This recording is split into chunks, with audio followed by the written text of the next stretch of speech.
starting a health and fitness journey can definitely be overwhelming, which is why I wanted to give you my 10 top tips to make realistic and sustainable changes in your life in 2025. Let's do this! Hello my friends and welcome back to my channel. If you're new here, my name is Mathilde and I do lots of health and wellness videos.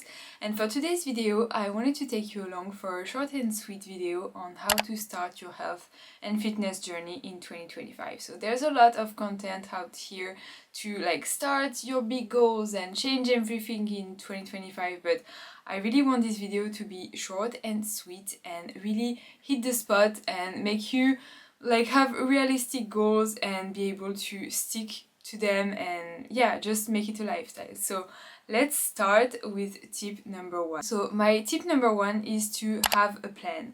For example, that is have a gym program or have a really definite plan of what you need to do. For example, at the beginning when I started going to the gym, I didn't know what to do. I was just like, oh, today should I do this exercise? Should I do this exercise? So not only is it gonna make you lose some time, but also it's not realistic. You're not gonna see the result that you want to see because you're not sure what you're doing, and also with a plan you want to stick to it. So at the beginning when you go to the gym, your body goes through a lot of changes, but you really need to stick to the program and trust the process, and you will see the result you want to see after a long time. It's a bit of a delayed gratification thing, but sticking to the plan, sticking to the program in the long term makes the big difference. Tip number two is to rely on the 80-20 nutrition approach. So that means that 80% of the time you're gonna stick to healthy and nutrient dense foods, but for 20% of the time you're allowing yourself to have sugar, more non-nutrient dense foods, because they're good for the soul and it is super important. It's super important to share memories with your loved ones, and food always oftentimes it goes with memories, with sharing with friends and everything. So for me, the 80-20 approach is perfect because it allows so much balance and you're getting all the nutrients that you need on a daily basis as well to reach your goal. Tip number three is to remember that consistency is everything. So that means that you don't have to be perfect 100% of the time, but you need to be consistent. So for me that means that I need to do my 4 sessions to the gym per week, and I have 3 days off, so I can schedule them whenever I want, but I need to do those 4 sessions. I'm not missing one. I'm staying consistent. I'm sticking to the plan, because otherwise you're not gonna be seeing the result that you want to see. You're not gonna feel the results that you want to feel. So making it more of a consistent thing is super essential. And also there's a difference between consistency and being motivated all the time, because you're not gonna be motivated all the time. You need to rely on discipline, and discipline is really the foundation of consistency. Tip number 4 is to make it a lifestyle. That's what I was talking at the beginning. You really want to make it sustainable in the long term. So for example, if you start your fitness journey by saying oh, I'm gonna go to the gym 6 or 7 times per week, it's not sustainable in the long term. Are you really thinking you're gonna be able to maintain it for the rest of your life? Not really.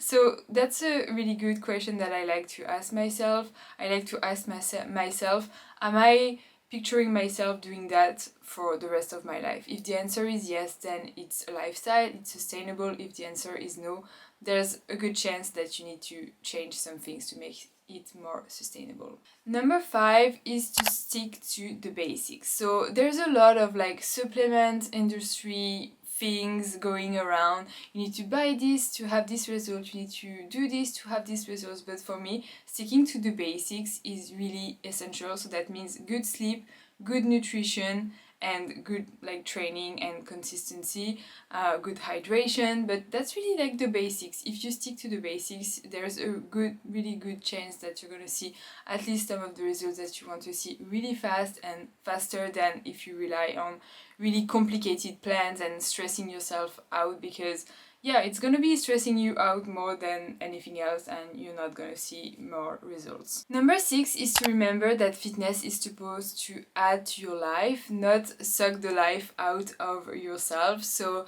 that means, for example, memories over macros. It's something I like to say, meaning that you want to have memories with your friends, with your family, rather than like focusing on being perfect all the time with your nutrition, with your goals and everything. For example, it's okay to like miss a workout, miss a training if it's to do something with your friends, or like, I don't know, but in the long term you're gonna remember time with your loved ones instead of like your fitness goals and everything. So for me it's a good reminder when, yeah, I have propositions from my friends to do something, I'm like, oh, should I do this or go do my workout? I always try to prioritize time with friends and family. Number 7 is to make it fun. So for example, that means for your nutrition, trying new recipes. You can find so many fun recipes like on TikTok, on Instagram, everywhere. Or for example, for your fitness, it means going for a walk with friends, or like offering one of your friends to do a workout together, like try new workout classes together.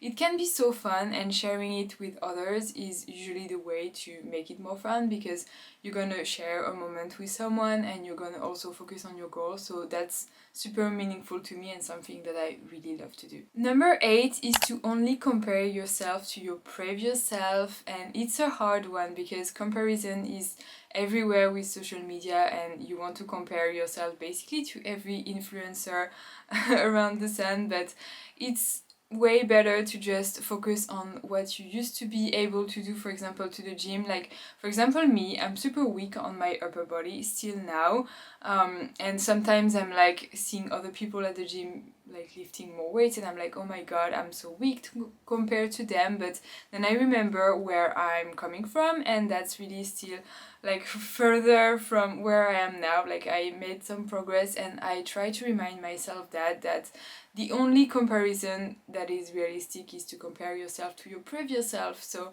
really try to, for example, note your progress, like the way that you're able to lift if you go to the gym, on a paper, and look at it like 6 months later and see like, oh my god, I made so much progress. So that's also super motivating, because if you compare yourself to like people on the internet like all the time, then you're gonna lose motivation, because you don't know what the person has had to go through to be able to be super like that strong today. So maybe they were way weaker than you in the beginning, and they are lifting for like years and years and years. So just compare yourself to your previous self is the only way. Tip number 9 is a quote that says, fail to plan, plan to fail. And that means that you need to set yourself up for success with tiny habits that are gonna make your life much easier in the future. So for example, for me that means preparing some meals in advance if I have to go to work and I'm gonna go to the gym and I need a meal ready for afterwards. That also means putting your workout clothes in your bag or like on the side of your bed, so that when you wake up in the morning you can directly put them on. Just tiny things that's gonna make your life easier. For example, as well, I plan when I'm gonna be able to work out, so that also makes it easier to not forget it or just not do it in the next day. So yeah, I love to plan in advance. That's something that I try to do on Sunday for the following week. And of course, if things happen, I try to always like adjust my planning accordingly. But I love planning, so it's not a big chore for me, but I know some people don't really like it. But try to do it like once a week and plan things, and then you don't have to think about it. Also, I feel like it's like frees up some mental space as well, because once you do it, then you don't have to think about it basically. Final tip, and tip number 10, is to not neglect your recovery. So recovery means that it is a time for you to rest, to repair your muscles if you're going to the gym or doing any sports. It's the time that you're gonna do nothing and just build the muscle, because what you do when you go to the gym is that you tear those muscles down. So you need to really recover to make them stronger and just build muscle. So that is through sleep, that is through rest days. So you don't need to train like 5, 6, 7 days a week. Honestly, 4 days is plenty enough.